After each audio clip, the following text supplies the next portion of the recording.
Onda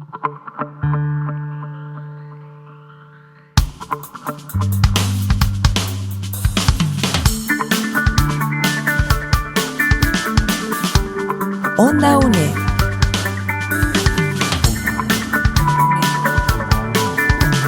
Un espacio de la Escuela de Ciencias Sociales y Humanidades de la UNED.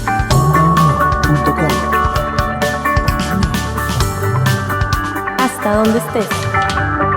Onda UNED. Acortando distancias.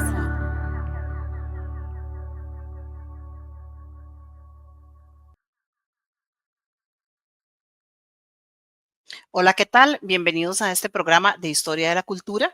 Hoy hemos invitado para conversar sobre miradas de la historia de Costa Rica y un poco ese contexto de larga duración de la colonia hasta finales del siglo XIX a nuestro compañero, el profesor y doctor en educación, Arnaldo Rodríguez Espinosa. Bienvenido al programa, Arnaldo. Mucho gusto, gracias, Soledad. Un placer estar acá. Muchísimas gracias, Arnaldo. Y bueno, para empezar con este diálogo, vamos a facilitarle al profesor las diapositivas que él nos ofrece para hoy. Vamos a trabajar un poco en los capítulos 2 y 3 del texto, digamos, de este curso. Y sobre todo, Arnaldo, conversar un poco de esos procesos, digamos, sociales, políticos y económicos que configuran la colonia y que, digamos, un poco amarran ese periodo final de la colonia, de la colonia así, con la independencia, ¿verdad? Porque hay procesos que, ¿verdad? Que no fue que se rupturaron, que no fue que ¿verdad? Que dejaron de existir, sino que hubo una transición hacia el proceso luego de independencia. Sí, efectivamente, Soledad.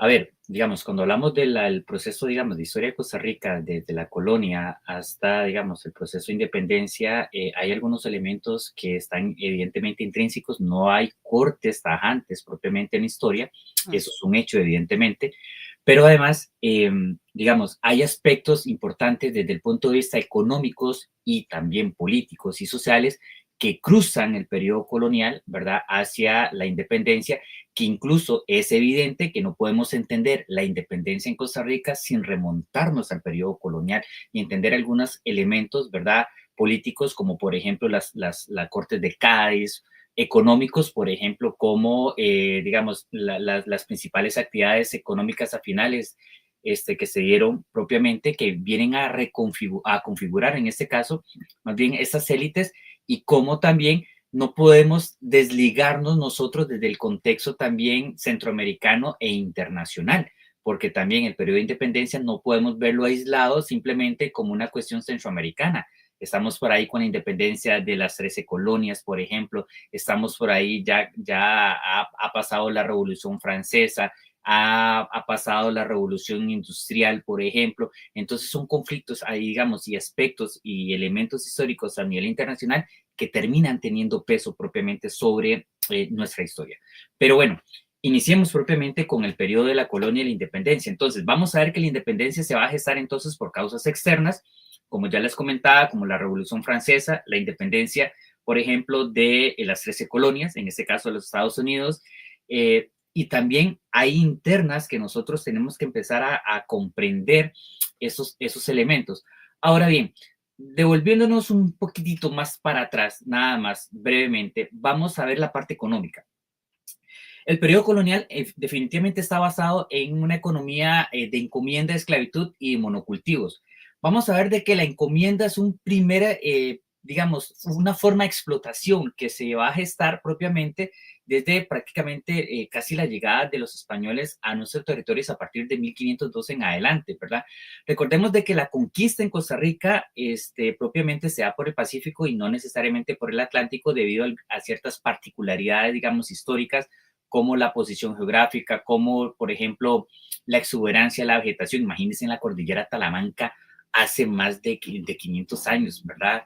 En la exuberancia de la vegetación, el escaso apoyo logístico, ¿verdad? Los españoles cuando llegan no tienen conocimiento del territorio y eso hace inequívocamente, ¿verdad? Que no tengan conocimiento hacia dónde se están desplazando, cuáles son las distancias entre las comunidades, por ejemplo, y bueno, rápidamente se quedan sin municiones, rápidamente se quedan sin alimentación, De hecho, hay testimonios, por ejemplo, donde prácticamente la ropa se les había podrido, ¿verdad? De tanta humedad.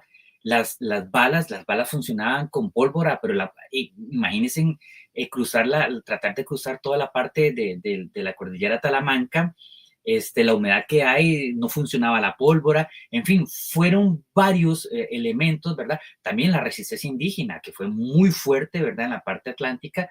De hecho, prácticamente Santiago Talamanca va a ser la única ciudad que relativamente pudieron tener algunos años a partir de 1700 en adelante, pero fue mínimo el tiempo que tuvieron.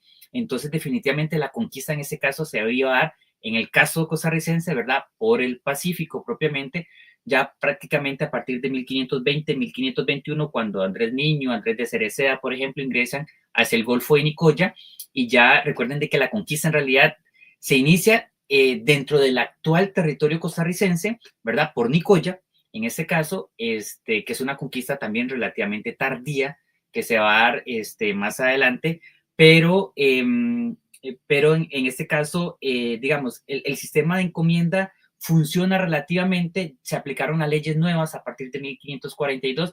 Esas leyes nuevas no querían, digamos, o no buscaban salvaguardar la integridad indígena. Los españoles se dieron cuenta muy rápidamente que si seguían explotando la población indígena, principalmente los hombres como tal, se iban a quedar sin mano de obra, ¿verdad? Entonces la ley nueva no era una cuestión de buscar la integridad, de salvaguardar esa integridad indígena, sino de buscar, ¿verdad? Tratar de alargar esa explotación lo más posible. Pero bueno, también hubo monocultivos a partir de 1700 en adelante, como el cacao por la parte matina, también el tabaco, por ejemplo, que fue Costa Rica tuvo la principal tercera propiamente de tabaco, un monopolio, ¿verdad? Muy exclusivo. El mismo palo de Brasil, por ejemplo, en su momento. También otro elemento aunado a eso nos vamos a encontrar con la ganadería. En este caso, la exportación del cebo, por ejemplo, hacia Panamá. También el mismo comercio, por ejemplo, ganadero que empezó a darse hacia Centroamérica. De hecho, por ejemplo, se habla del corredor ganadero propiamente en toda la costa pacífica de Centroamérica, lo que incluía la provincia de Guanacaste, principalmente por toda su particularidad, digamos, en la parte norte, donde se desarrollaron principalmente las grandes haciendas ganaderas, ¿verdad? Y la exportación que se iba. Entonces, bueno, Costa Rica tenía una economía bastante importante, evidentemente distaba mucho de la consolidación, por ejemplo, de las élites centroamericanas, en este caso, por ejemplo, también no solo en Guatemala, no solo en Nicaragua, sino que también más arriba, por ejemplo, México. Y eso más adelante vamos a ver de que les iba a permitir realmente, o nos iba a permitir en este caso, buscar una nueva configuración histórica después del proceso de la independencia, porque esos elementos, ¿verdad?, de no consagrarse, esas grandes élites, hizo que muy tempranamente, ¿verdad?, las élites locales, en este caso de Costa Rica, pues pudieran organizarse y ponerse un poquito más de acuerdo. Ahora bien, estamos claros que ese proceso de independencia, ¿verdad?, que se empieza a gestar no se da de la noche a la mañana, y también hay causas externas como la Revolución Francesa de 1789, causas externas como la independencia de las 13 colonias, por ejemplo, del 76, causas externas también, ¿verdad? Como lo que es la revolución industrial a nivel general y todo lo que conlleva propiamente todo eso, y que Costa Rica también no iba a estar exento. Ahora bien, hay algunos elementos que también nosotros tenemos que repensar en este caso, ¿verdad? No podemos idealizar la historia de Costa Rica porque éramos una provincia alejada, porque éramos una provincia pobre necesariamente, y que gracias a la visión de los primeros próceres, gracias a la visión de esos hombres visionarios, ¿verdad?, se iba a gestar esta historia, ¿verdad?, de la cual nosotros gozamos en la actualidad o tenemos réditos, ¿verdad?, y tenemos grandes beneficios. También hay que enfocarnos en que esa particularidad de esa lejanía, por ejemplo, que tuvo Costa Rica, eso que no tuviera un producto tan vinculante antes de 1820, por ejemplo, que no hubo esas élites tan fuertes, esos grupos de poder tan hegemónicos como sí los hubo en México, sí los hubo en Guatemala, sí los hubo, por ejemplo, en Nicaragua, pues le permitió a Costa Rica poder iniciar un proceso de reconfiguración de su estado muy tempranamente, a diferencia de las guerras entre liberales y conservadores que eran muy férreas, eran muy fuertes, con definitivamente, digamos, puntos de vista muy disímiles, y que también esa lejanía, ¿verdad?, le iba a permitir a Costa Rica ciertas particularidades. El hecho, por ejemplo, que la misma Costa Rica en la parte religiosa también no tuviera diócesis, por ejemplo, hasta prácticamente 1852, no tuviera esos grupos de poder, pues iba a permitir reconfigurar muy tempranamente toda esta historia. Ahora bien, hay algunos elementos que tenemos que entender también desde la independencia. Ok, llega un 13 de octubre, la noticia Cartago, se proclama oficialmente un 29 de octubre. Aquí también ha habido históricamente una discusión si la independencia tiene que ser el 29 de octubre, si tiene que ser el 15 de septiembre, ¿verdad? Como tal. Pero no nos podemos poner en esas especificidades, y porque incluso la primera región en independizarse fue el partido de Nicoya el 26 de octubre, por ejemplo, oficialmente.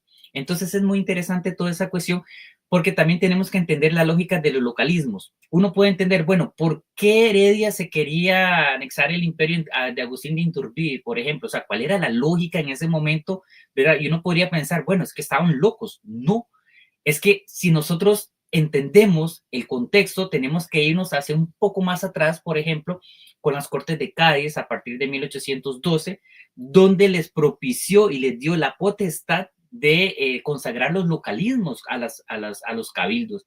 Y por supuesto que ellos iban a tener su propia poder de decisión como tal, porque recordemos de que esa Costa Rica en 1821 no era una sola Costa Rica, no había ese nacionalismo que es lo que se va a construir posteriormente, y eso les permitía entonces tomar sus propias decisiones, aunque uno pensara que estuvieran, digamos, descontextualizados. No, es que existía una lógica, y la Constitución de Cádiz les había permitido a los cabildos de las diferentes partes de nuestro país, ¿verdad?, los cabildos constitucionales, poder tomar sus propias decisiones. Y por eso es que tenemos que entender en este caso entonces lo que significa y la importancia de los localismos para 1821, y entonces cómo empieza muy tempranamente a reconfigurarse la historia de nuestro país en la Guerra de Ochomogo, por ejemplo, en 1823, o posteriormente ya con la Guerra de la Liga de 1835, que prácticamente ya a partir de 1835 esas diferencias empiezan a quedarse un poquito más tranquilos, ¿verdad? Sin embargo, por eso reitero, esas élites que no estaban tan consagradas permitieron, en el caso costarricense, poder llegar a un acuerdo más fácilmente que el resto prácticamente de Centroamérica, donde las pugnas prácticamente siguieron hasta posterior de 1850. Sin embargo, Arnaldo, es interesante para hacer cierre de esta primera parte del programa, ver cómo, digamos, ese proceso, digamos, de organización política, esa experiencia de esos primeros 50 años, sí va configurando unos grupos de poder que luego sí van a tener un proyecto, digamos, muchísimo más definido, como vamos a ver más adelante. Vamos a hacer una pequeña pausa. Les recordamos que este programa lo pueden ver por las redes sociales de Onda UNED y de la Cátedra de Historia, y por los canales de YouTube, y también su réplica el fin de semana en el 101.5 de Radio Nacional. Ya regresamos.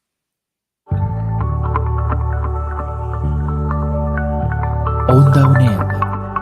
Acortando distancias.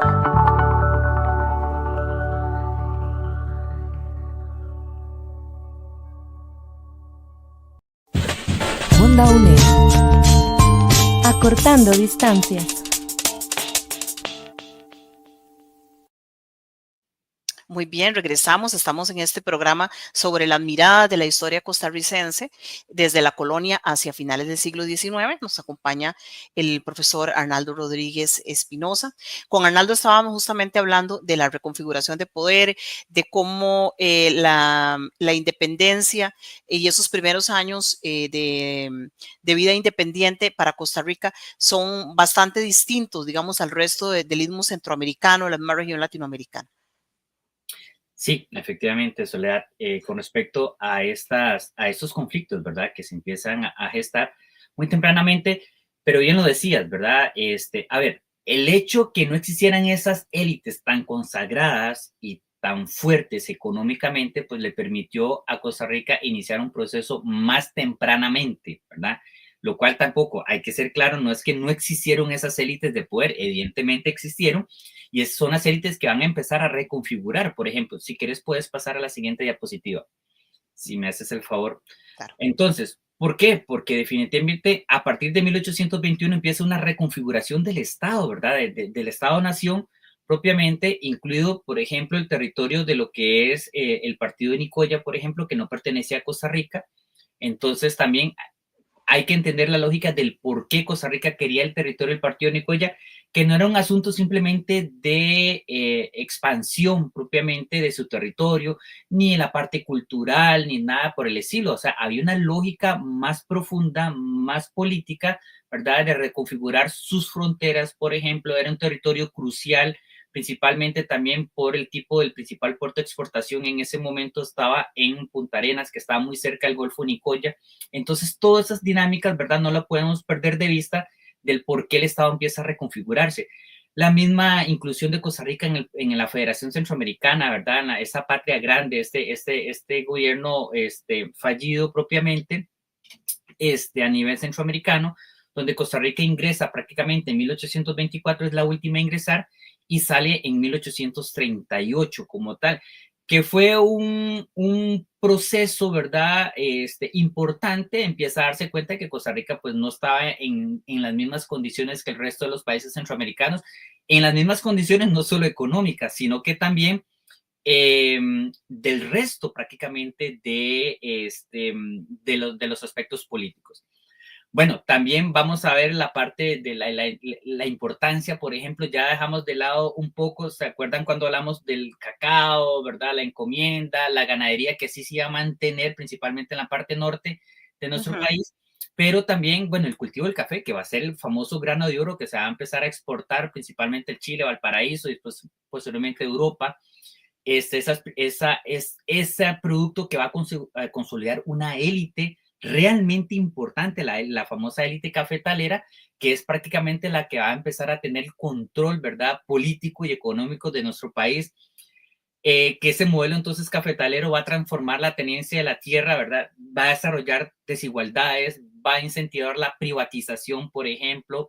Nos encontramos también la importancia en este contexto, la campaña nacional de 1850, que fue la defensa de esa soberanía, pero también no podemos dejar de lado algunos aspectos importantes que yo siempre he creído definitivamente que no podemos ver la historia tan bonita, a veces tan rosa, como dicen, ¿verdad? Tan llena de cositas buenas, porque la historia se da como fue, digamos, eso es uno de los aspectos básicos del historiador, ¿verdad? No somos jueces de la historia, sino que la historia se da a partir de los elementos, ¿verdad? De las fuentes.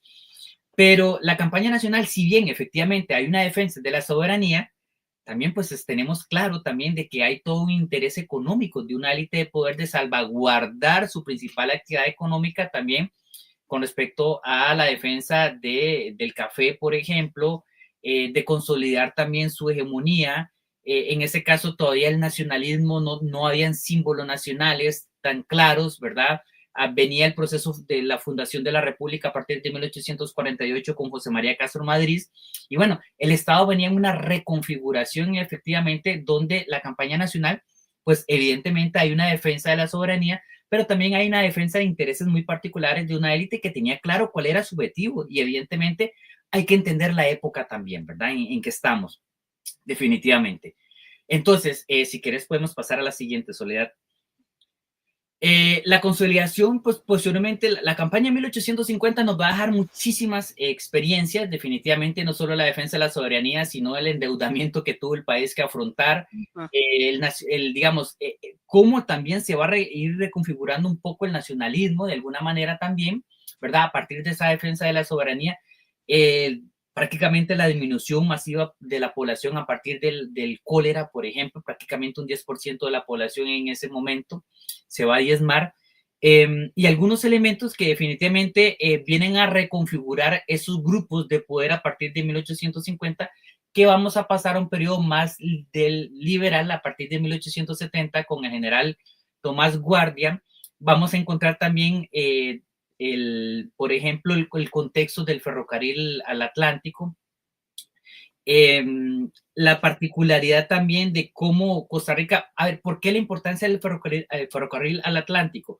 Bueno, tenemos que entender que el principal puerto de exportación, digamos, salía a Punta Arenas, pero tenía que girar prácticamente hacia el sur y enrumbarse hacia Europa, lo cual geográficamente era muy largo, ¿verdad? Y muy costoso. Había que buscar una ruta más cercana también. Bueno, lo vamos a encontrar, ¿verdad? A partir de la creación del ferrocarril, que en un inicio se empieza a crear, se empieza a construir, hay un empréstito, por ejemplo, con Inglaterra, no nos llega completamente el dinero, se termina el dinero, y es cuando entonces viene el contrato Soto-Kitt, ¿verdad? Propiamente, a partir de 1884, donde empieza el enclave bananero, prácticamente la construcción, la finalización de la construcción del ferrocarril, porque no fue la construcción completa, ¿verdad? Con ciertas ventajas importantes, ¿verdad? Desde prácticamente tener el usufructo de las tierras, más de 800,000 acres, que estamos hablando de aproximadamente 320,000 hectáreas, y todo el proceso de consolidación, ¿verdad?, que se dio del enclave bananero, y todo lo que propició también el desarrollo económico en un inicio, evidentemente, ¿verdad? La United Fruit Company, ¿verdad?, que va a tener el control prácticamente. Costa Rica simplemente exportaba. La United Fruit Company tenía el acceso a las mejores tierras, las tierras prácticamente no, las tierras aledañas donde pasaba el ferrocarril. Entonces fue todo un negocio muy interesante para Minor Cooper Kidd, ¿verdad? A través como el representante de la United Fruit Company. Ahora bien, también este periodo liberal de orden, ¿verdad?, progreso y desarrollo, prácticamente nos vamos a encontrar con esa generación del Olimpo, que evidentemente ya son gente que ha venido, ha tenido contacto con Europa gracias al cultivo del café, principalmente, ¿verdad?, que empezó a tener contacto con esas nuevas ideas ilustradas prácticamente de Europa, y eso le va a permitir entonces a Costa Rica, pues, tener toda una nueva generación de gente, ¿verdad?, de intelectuales, que va a reconfigurar prácticamente el país ya a partir de 1890. Y algo muy importante, Arnaldo, es que no hay blancos y negros en esa historia, como lo decías ahora, y hay claroscuros, pero uno de los elementos interesantes de este periodo también es cómo, digamos, se crean algunas de las instituciones educativas más emblemáticas, digamos, de Costa Rica, se crearon en ese periodo, ¿verdad? Como por ejemplo, el liceo el colegio de señoritas, el liceo de Costa Rica, el colegio de señoritas, ¿verdad? Sí. Y muchas otras instituciones que surgieron en ese contexto, y se fortalecieron los procesos de alfabetización. Sí, por supuesto, la reforma de Mauro Fernández a partir del 86, ¿verdad?, va a dar un nuevo giro y nuevo impulso. El Liceo de Costa Rica en 1887, la creación del Liceo de Señoritas de 1888, por ejemplo, ¿verdad?, viene a reconfigurar el hecho que ya a partir de 1830 haya entrado la imprenta prácticamente, ¿verdad? De hecho, algunos estudios, por ejemplo, de Iván Molina, por citar solo algún ejemplo, ¿verdad?, que ahí puede mostrar la llegada, ¿verdad?, y el acceso que se tuvo prácticamente a los libros, ¿verdad? Entonces la gente, no solo los libros, sino la prensa a través de los periódicos, a través de los boletines, por ejemplo. Entonces hay toda una nueva reconfiguración, ¿verdad?, de esa parte intelectual, que es importante entenderla también en ese contexto. Si querés, pasamos a la siguiente. Y bueno, con un modelo agroexportador, ¿verdad?, a través del enclave bananero, principalmente, ¿verdad?, que va a monopolizar prácticamente lo que es la producción del banano en nuestro país. Y bueno, definitivamente Costa Rica ya a partir de 1870, 1880, 90, ¿verdad?, va a enfocarse en dos grandes ramas su economía, tanto por un lado por el café, ¿verdad?, como por el banano, digamos, como principal productos o productos insignias de nuestro país, ¿verdad?, que van a ser el baluarte prácticamente, que incluso, o sea, al día de hoy, ¿verdad?, tienen un peso importante, pero por ejemplo, hasta 1950, el hecho de tener una economía agroexportadora prácticamente basadas en dos productos tan importantes, pues no solo tuvo grandes consecuencias, digamos, positivas, en este caso, ¿verdad?, del desarrollo económico, sino también una gran vulnerabilidad por la dependencia que iban a tener con respecto a Costa Rica en la economía, con respecto a la economía en el mercado mundial. Si quieres pasamos a las siguientes porque estamos con el tiempo limitado. En esta última parte del programa, Arnaldo, contanos un poco, digamos, qué proceso de maduración, a qué proceso de maduración llega la sociedad costarricense como para que en 1889, ¿verdad?, haya una defensa importante, ¿verdad?, por el respeto al voto, ¿verdad?, y haya ya una mayor conciencia, digamos, política en la sociedad costarricense. Sí. Evidentemente fruto de todo lo que estamos hablando, de la prensa, de la educación, de la alfabetización, etcétera. Sí, de hecho, de la fecha del 7 de noviembre de 1889 es emblemática, ¿verdad? Con respecto a eso, precisamente por la toma de conciencia que vos hablabas, Soledad, de la población en cuanto a ejercer, ¿verdad?, esa potestad, esos derechos, y no necesariamente esa imposición que venía dándose normalmente, esos golpes de Estado, la inclusión de la parte militar, sino ya gente más a nivel intelectual con un conocimiento más cercano, más certero sobre la realidad y lo que se quería como tal, porque eso es importante, digamos, poder destacarlo. Es que en realidad para, digamos, entender y comprender un poco la historia de Costa Rica, ¿verdad?, tenemos que ver de que esta historia es muy autóctona como tal, muy particular, pero también gestado e influenciado por intereses, ¿verdad?, digamos, a nivel internacional. Europa indiscutiblemente tuvo un peso fundamental en esa concientización, ¿verdad?, y en ese aprendizaje, no solo cultural, sino que también político, sobre lo que se debía hacer en ese caso o cómo se debería plantear, ¿verdad?, ese nuevo rumbo del país, aunado, ¿verdad?, o de la mano a esa idea del orden, el progreso y desarrollo, ¿verdad?, de corte definitivamente liberal. Última reflexión al cierre de este programa, profesor, en torno a ese periodo, digamos, que culmina con el siglo XIX.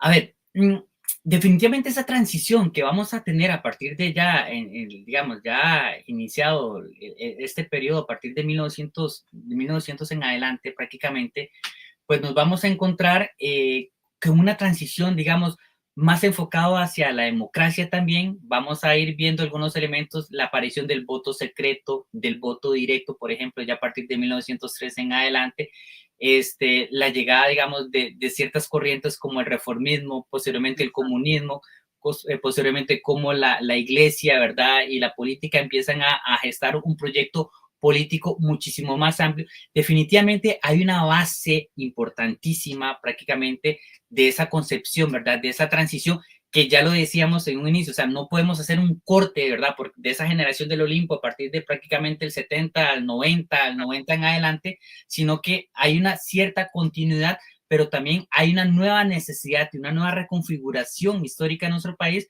que va a permitir ir retroalimentando, por ejemplo, la búsqueda de esa democracia que tanto ha costado, ¿verdad?, y que tanto debemos defenderla hoy día ante una nueva embestida, digamos, de nuevos elementos que distan o definitivamente quieren no solo debilitarla, es que definitivamente quieren masacrarla.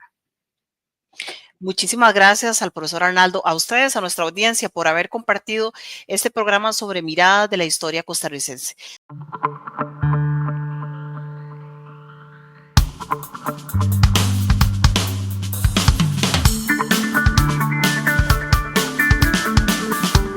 Onda UNED.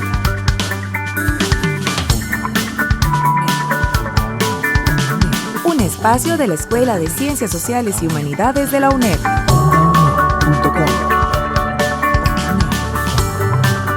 Hasta donde estés. Onda UNED. Acortando distancias.